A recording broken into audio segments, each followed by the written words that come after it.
பெண்களுக்கான பதிவு. ஒரு பெண்ணின் கதை. நான் படித்ததிலே எனக்கு ரொம்ப பிடிச்சது. மதுபான விலையை 2 மடங்காக உயர்த்துங்கள்.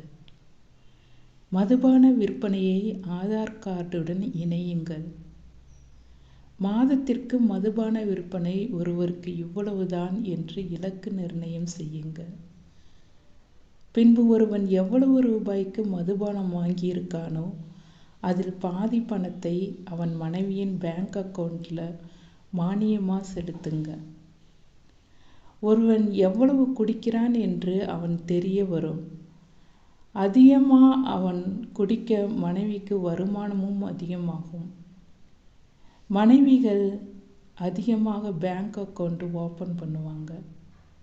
மனைவிமார்கள் வருமான வரி கட்டுற நிலைமையை கூட வரலாம். உடனே இதை செயல்படுத்துங்க. நல்ல யோசனை.